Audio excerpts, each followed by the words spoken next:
So double-simian line. Oh, so you don't know what double-simian means. Okay.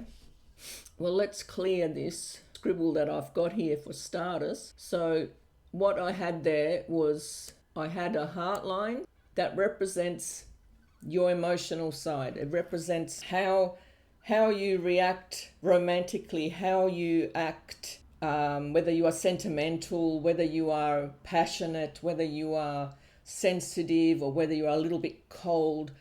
So that represents all those emotions. And then the headline represents your logical side, your rational thinking, your realistic, your mind, your smarts, your researching ability, all the things that your head tends to rule, so they say. Realistically, your head rules everything. Your emotions are in your head too. Your heart beats away. We use the term using your heart because it's emotional, but it's actually still your head. You have an emotional head. So all of those things are separate lines, except when it comes to the simian. So here you have your emotions, your feelings, your passions, and here you have your logic and your realism and your thinking. So they are on the one line. So what that means is it's like a tension between the two feelings. So you can be quite intense. When you have that on both hands, it's quite an intense personality. You're either on or off. It's either black or white. It's like there's no gray area. So quite an intense personality. And I find that many double-simians say to me that no one really understands them. They misunderstand how they think because they are thinking differently.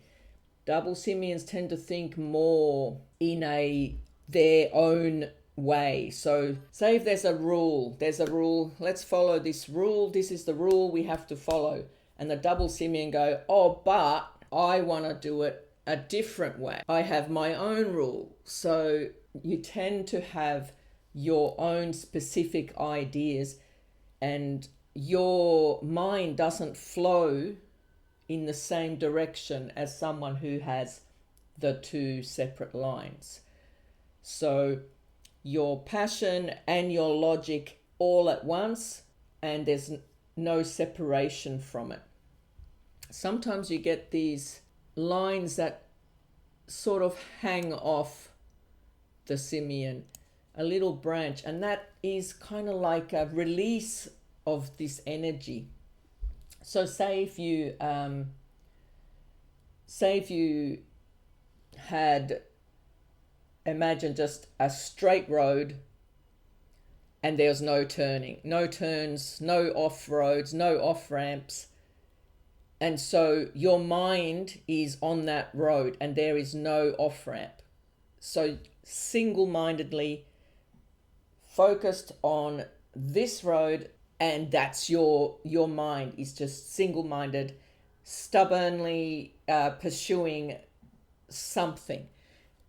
These little branches that just a little offshoot is like a little side road. So it's like a release of some of that tension. Some of that intensity is allowed to escape, and so that gives more compassion potentially, brings some logic into your thinking without the absolute passionate way of thinking. So it releases some of that.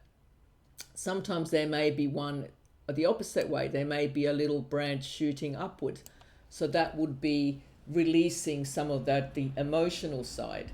So potentially showing someone who might be more creative, someone who might be a little bit more empathetic. So various meanings to when these little branches release some of that tension. The personalities can depend on, we look at the other parts of the hand, the shape of the fingers, the shape of the hand. If it's a narrow hand, then the simian line will be more sensitive and quiet. If it's more of a fire hand, the simian line will be more sort of extroverted out there.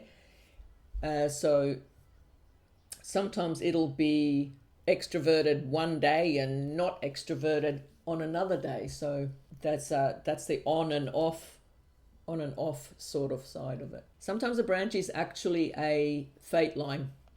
So because there is such a thing called a fate line or career line, whatever you want to call it, that rises towards the middle finger. So that one, if you have one like that, that's not a branch from the simian. Yeah, so sometimes if the branch is somewhere around the middle and it's slightly on an angle, that's likely to be a fate line as well, and not a branch from the simian.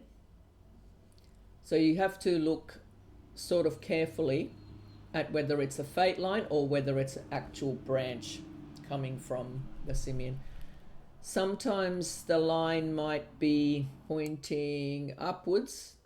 That would make it a success line. It might represent a business line, and very rarely there'll be branches sort of drooping down, and that would represent a connection to the family, a very strong emotional connection to the family, whether it's good or bad. It can be both. So also depends sometimes if the lifeline is separate or not. Sometimes the lifeline is joined to the simian and then it drops down, and other times it's separated from the simian and it doesn't touch the simian at all, and it just goes on its own. So when it's separated like that, that gives a more outgoing, bit more reckless behavior.